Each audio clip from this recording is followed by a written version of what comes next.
You know, there is a trend that I've noticed in videos analyzing the history and impact of the Genesis titles of Sonic the Hedgehog in the world. They tend to have an American focus that completely obfuscates other markets in the world. Seriously, try it yourself. Try writing Sonic the Hedgehog Retrospective on the YouTube search bar and see what you come up with. Nintendo versus Sega, the mascot that changed it all, dominance broken, all those things that don't really apply to most of Europe. In fact, just as we didn't have a video game crash in '84, just like how personal computers take a much greater importance than the Nintendo Entertainment System, the reality of Sega's dominance in Europe, and, most of all, Portugal, paints a very different picture. I have to say that I did not grow up in the early 90s timeframe. That I grew up with Sonic and Knuckles, as well as Sonic 3D Flicky's Islands, was more of a side effect of economical trouble my family had than the current available technology. There is a point to be made in how me, growing up with a Game Boy Color, Mega Drive, and eventually Dreamcast, in an era where the PlayStation 2 and 3 already existed, have a unique outlook on the situation. But just as I spent most of the time between my 5th and 10th birthday on Dreamcast with pirated discs, there are voices that will say that I'm not equipped to talk about the topic. They may be right. Uh, until I was a teen, I did not know more than Sonic 2, and to this day I still prefer the solo experience of Knuckles to the full Sonic 3 and Knuckles. Hell, I unironically enjoy Sonic 3D. I may have had it and the PC version of Sonic R as my stepping stones towards being a Sonic fan. My 70 plus hours in Sonic Mania do not make me an authority talking about Sonic. They don't make me particularly versed in the happenings of what happened before my birth, or so you would believe, because truth is that most Portuguese kids did not grow up with this.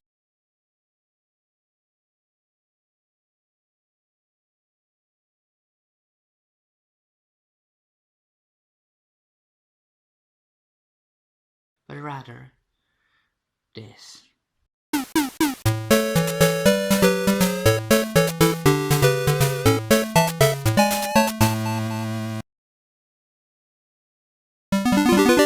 Because this is what people don't understand when it comes to the Sega versus Nintendo debate that ran in America at the time. While Nintendo might have been an early leader, owning the majority of the market in the US, on the other side of the Atlantic, here, the scenario was a very...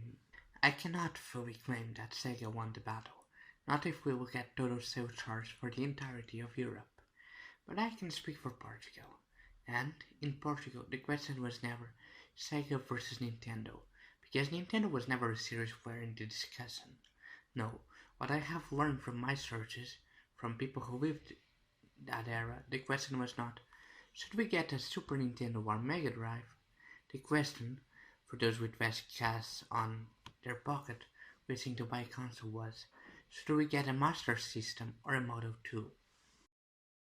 I'm going to put up my baby picture from around 1998 on the screen again. I'm going to ask you to take a look at it, not because I was an inherently cute baby, because I was, and that's a given, self-deprecating humor aside, but rather because I want you to look at something in the image. Spotted it yet? No? Well, how about I zoom into it? Yes, Sega has been with me since I was literally a baby. The Mega Drive might have at the time been with my older brother, a son from a previous marriage my father had had and which would eventually give me my Mega Drive, but I wasn't left completely devoid of gaming systems, even if, as a toddler, I was unable to play them. But the point I'm trying to make here is that while we, and I say we despite having not been born yet, did not jump on the Mega Drive, initially we eventually upgraded.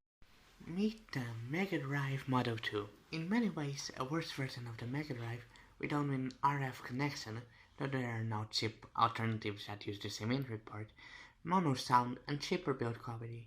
It is what I most strongly associate with the Mega Drive. The Mega Drive Model 1 is iconic, there is no doubt in my mind about it, but the Model 2 is where my family, and I believe a lot of people, jumped again and got it. There was a period in the mid-2000s when I was a child, where, contrary to the nostalgia today, which has made collecting for the Mega Drive somewhat expensive, in a feverish attempt In a furious attempt to get the PS2 and other new consoles, people practically gave away Mega Drive games. They were relatively cheap, even as the shift to the euro or new coin had made things more expensive. There were times on road trips or whenever I was a particularly good kid where my parents stopped at thrift shops and picked which cards for the system as a reward. Times where my collection increased. I had an unusually lucky time picking games up that would become classics. I have vague memories of picking up Sonic 3D in one of those trips. Not all would become classics, and while I love that game to death, it's not exactly great, but it was Alien Soldier I most valued out of my collection, at least until my grandmother gave it away as she did my Bionicle. But if the titles in the video are those I intend to put there, you aren't here to listen to me talk about Sega, but rather Sonic. It was arguably the Genesis' most popular game, and my childhood was as filled with The Lion King, Hyperstone Heist, and Maui Mallard as it was with Sonic. I understand the appeal of talking about it. It was a game that defined the Mega Drive after all. As I said, I grew up with Sonic and Knuckles, and some of my earliest memories were my mother, and flying batteries on helping me through it. One of the first bosses I defeated on my own, and I noticed to have been before I was 6, was the Knuckles Act 2 boss, which, if you know anything about Sonic and Knuckles, you'll realize isn't hard. But even while Sonic and Knuckles was my first Sonic game, and still stays there among Mania, Adventure, and 2 as one of my favorites, that did not mean I didn't have access to the first game. Meet the Mega Collections. When the Mega Drive was giving way to Saturn, they became what was bundled with the budget Model 2, and so are now the cheapest, most worthless cartridges you can get. If it helps you to think so, think of them as the equivalent to the Super Mario Swatch DuckTales combo card. Anyway, there was a series of Mega Collections, but the two I saw most often were the Mega Games Volume 1 and the Sega Mega Games 1 and Sega Mega Games 2, so I guess that's 3. Mega Games 1 and 2 provided excellent value for their money, they containing, depending on the version, Cavern, Super Hang-On, and World Cup Italia 90, or, if Volume 2, Shinobi, Streets of Rage, and Golden Axe. But it's Volume 6 that is the real winner. It doesn't only feature several of the same games in Volume 1 and 2, but, as a 6-packer, it also features the game everyone's been waiting for, Sonic the Hedgehog. It's not the first collection that comes to my mind when I think of Sonic the Hedgehog. There is another card with it, Sonic 2, and Min Bean Machine, but it is how I was introduced to it. As a child, I did not like it very much, used to the Sonic and Knuckles game, with the spin dash and faster movement. This game, Sonic, where the speed was a reward for skill, and not a given, was way too hard for me. Even as I made it all the way to Sakai Sanctuary in Sonic and Knuckles, I had difficult passing Marvel Zone in Sonic the Hedgehog. My own personal recollections aside, my point was that with the introduction of the Model 2, now native packaged with a copy of Sonic or Sonic 2, a lot of people upgraded from the Master System, and that's how I was introduced to Sega. The sheer dominance of Sega over Nintendo to the point it went toe-to-toe with the PlayStation, in Portugal in terms of sales on its later years, is something I very rarely see explored.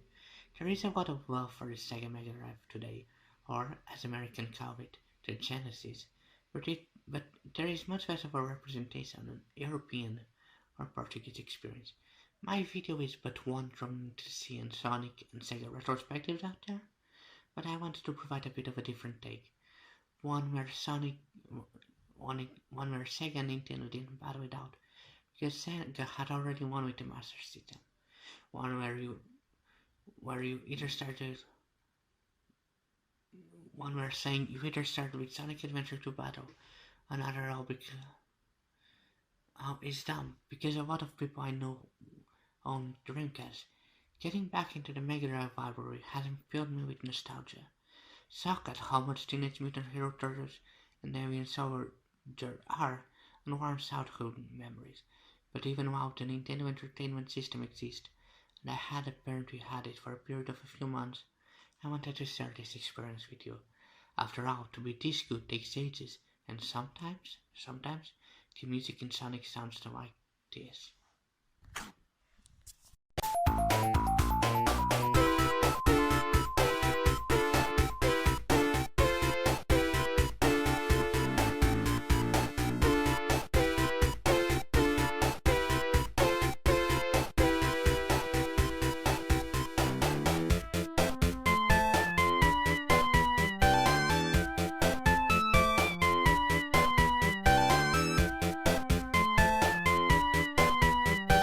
Sega é mais forte que